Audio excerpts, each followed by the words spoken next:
The garage was a sanctuary of oil and steel, its air thick with the sharp tang of gasoline and the faint burn of welded metal. Lila, the mechanic's daughter, moved through it like she was born there, her slight frame dwarfed by the hulking shapes of cars hoisted on lifts or parked haphazardly on the cracked concrete floor. At 16, she wore her father's old overalls, grease-streaked and patched at the knees, with a faded baseball cap pulled low over her dark braid. Her hands, small but calloused, were already smudged black from the morning's work. She didn't mind. The garage was her world, a place where the clank of tools and the hum of engines made more sense than the chatter of her high school hallways. The auto shop class had descended on the garage that afternoon, a pack of teenage boys with shiny new toolkits and egos to match.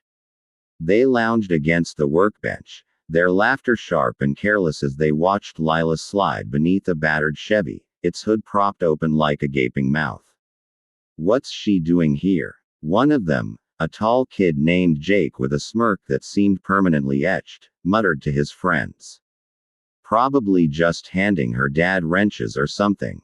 The others chuckled, their voices bouncing off the concrete walls, loud enough to carry over the rhythmic clink of Lila's socket wrench. "Girls don't belong in shops," another added, his tone half joking, half challenging. Lila's fingers paused for a fraction of a second on a stubborn bolt, her lips pressing into a thin line. She exhaled and kept working, her focus narrowing to the engine above her. Her dad, Tom, stood across the garage, a burly man with a graying beard and hands like bare paws. He was wiping down a carburetor, his movements slow and deliberate, but his eyes flicked toward Lila with a quiet pride. He'd taught her everything. How to read an engine's quirks like a book, how to feel the pulse of a machine and know what it needed. He'd never coddled her, never doubted she could handle the work. When she was 10, she'd rebuilt her first carburetor while other kids were glued to screens. By 12, she could diagnose a misfire just by listening to the engine stutter. Now, at 16, she was better than most mechanics twice her age. Tom gave her a small nod, a silent signal to keep going, and turned back to his work. He knew better than to interrupt her when she was in the zone. The auto shop teacher, Mr. Grayson, clapped his hands, the sound cutting through the boys' chatter. He was a wiry man with glasses perched on his nose, his enthusiasm for engines almost matching Lila's. "All right, class," he called, gesturing to the Chevy. "This engine's seized up. Bad. Your job is to diagnose the problem and get it running. Fastest team gets top marks for the semester." The boys straightened, their laughter fading into competitive murmurs. They split into groups, dragging their toolkits to the workbench, flipping through dog-eared manuals with a mix of bravado and confusion. Jake, the self-appointed leader of his group, started barking orders, pointing at parts he only half understood. "Check the spark plugs first," he said, though his tone suggested he was guessing. His friends nodded, eager to impress, their tools clattering as they fumbled with wrenches. Lila didn't join the frenzy. She stayed beneath the Chevy, her world reduced to the maze of metal above her.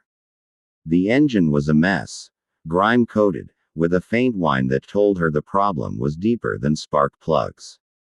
She didn't need a manual, she'd learned to trust her instincts long ago. Her fingers moved with quiet precision, loosening the bolts on the carburetor, her eyes scanning for telltale signs. The fuel line was clean, but the valves felt off, sticky in a way that suggested neglect. She reached for a feeler gauge, adjusting the clearance with a flick of her wrist. The boys' voices drifted to her, their mockery less guarded now. "She's just pretending," one said, his voice dripping with amusement. "What's she gonna do? Polish it?" Jake laughed louder than the rest. "Bet she doesn't even know what a gasket is." Lila's jaw tightened, but she didn't respond. Words were a waste of energy when her hands could do the talking. She slid out from under the car, grabbed a torque wrench, and went back to work, her movements fluid, almost hypnotic. The engine was starting to make sense now, its secrets unraveling under her touch. The timing chain was slightly off, just enough to throw the whole system into chaos.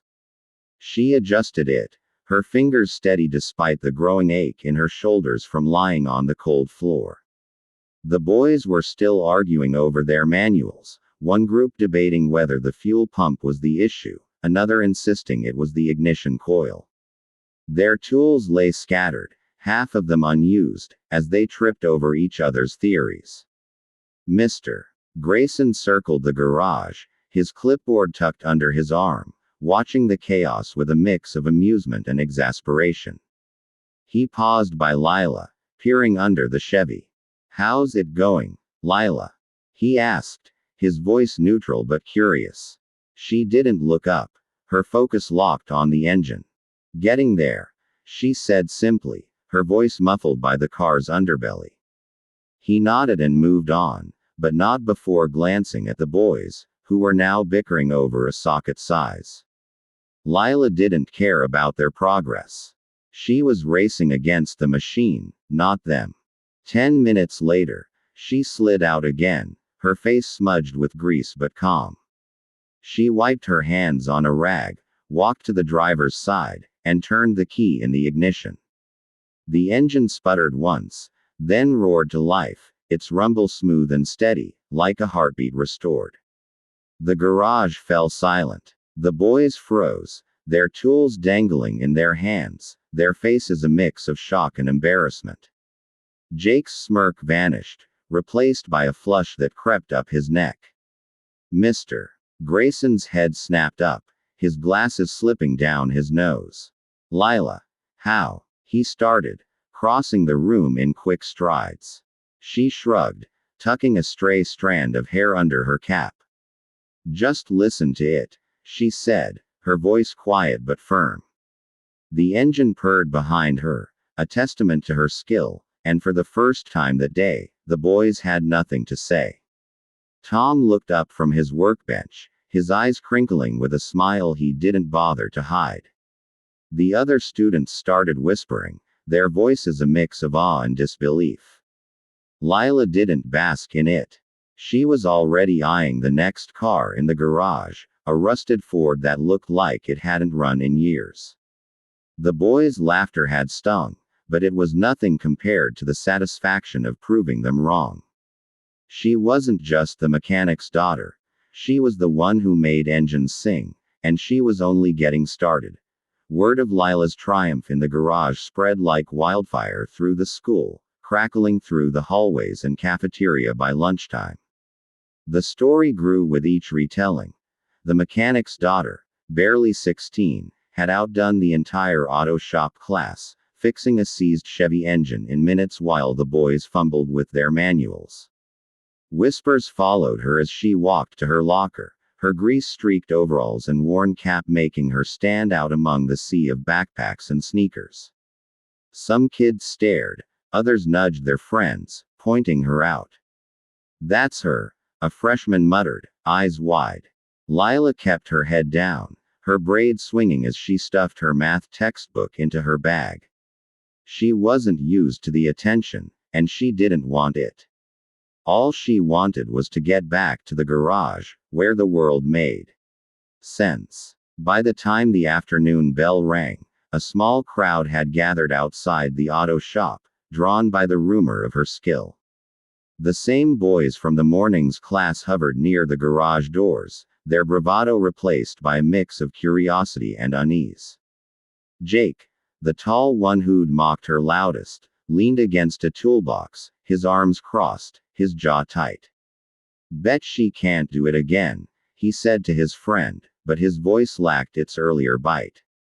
The others nodded, though their eyes kept darting to Lila, who was already under another car, a rusted-out Ford her dad, Tom, had towed in the day before. Its hood was propped open, exposing an engine that looked like it hadn't run since the 90s. The crowd murmured, some skeptical, others intrigued. A few teachers, including Mr. Grayson, lingered nearby, pretending to organize tools but clearly watching. Lila didn't notice the growing audience. Her world was the engine above her, a tangled mess of corroded parts and frayed wires. She lay on her back, the cold concrete biting through her overalls, her hands moving with the same quiet precision that had silenced the boys earlier. This engine was trickier than the Chevy. The timing belt was shot, brittle and cracked, and the pistons were misfiring, sending uneven shudders through the block. She could hear it in the faint clatter, feel it in the resistance of the crankshaft. Her dad had taught her to trust those cues, to treat an engine like a living thing with a story efforts to balance the tone. The Ford was a beast, but she loved a challenge. She slid out from under the car, grabbed a flashlight, and inspected the fuel lines. The crowd's whispers faded into background noise as she worked, her fingers dismantling the timing cover with practiced ease. The belt was worse than she'd thought, nearly disintegrated.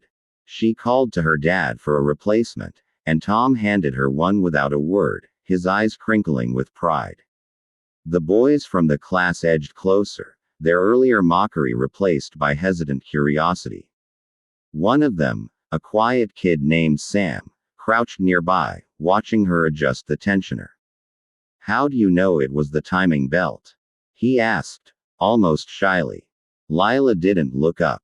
"It sounded off," she said, tightening a bolt. "Like it was choking." Sam nodded, scribbling something in a notebook, and the other boys exchanged glances. Jake, still lingering by the toolbox, snorted. "Lucky guess on the Chevy, maybe. But this one's a junker. No way she pulls it off." His friends didn't laugh this time. They were too busy watching Lila, her hands a blur as she replaced the belt and checked the pulleys. She moved like she was part of the machine, every motion deliberate, no energy wasted. The crowd grew thicker, students from other classes joining, their phones out, snapping pictures. Lila didn't care. Her focus was absolute, her world reduced to the engine's rhythm. 20 minutes later, she slid out, wiped her hands on a rag, and walked to the driver's side. The crowd held its breath as she turned the key. The Ford coughed, sputtered, then roared to life, its engine purring smoother than it probably had in decades. A cheer erupted, startling Lila. She blinked, looking up to see the crowd clapping, some whistling. Mr. Grayson pushed through, his glasses fogged with excitement. "Lila, that was incredible," he said, shaking his head. "I've been teaching 10 years, and I've never seen anything like it." She shrugged, a small smile tugging at her lips. "It just needed some care," she said, glancing at her dad. Tom gave her a proud wink, leaning against a workbench with his arms crossed. The boys from the class were quiet now, their tools untouched, their faces a mix of awe and embarrassment. Sam stepped forward, holding out his notebook. "Can you, explain what you did with the tensioner?" he asked. Lila raised an eyebrow but nodded, walking him through the process, her voice steady and clear. The other boys drifted closer, listening, some jotting notes. Even Jake edged in, his arms uncrossed, his expression unreadable. A girl from the crowd, a senior with a nose ring, called out, "You're a badass." The laughter that followed broke the tension, and Lila's smile grew, just a little. Mr. Grayson clapped her on the shoulder. "You're setting a new standard, kid. Keep this up, you'll be running your own shop someday." Lila nodded, but her eyes were already on the next car in the garage, a dented pickup with a faint knock in its engine. The crowd began to disperse, some still whispering her name, others posting videos online.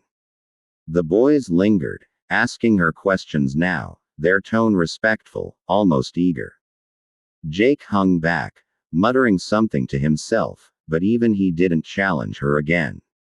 Lila didn't dwell on the victory. She wasn't here for applause or to prove a point. She was here for the engines, for the puzzle of making broken things whole. As she slid under the pickup, her dad's voice called out, low and warm. Good work, kiddo. She didn't reply, but her chest warmed. The mechanic's daughter wasn't just a title anymore. She was the one who made machines sing, and the whole school knew it now.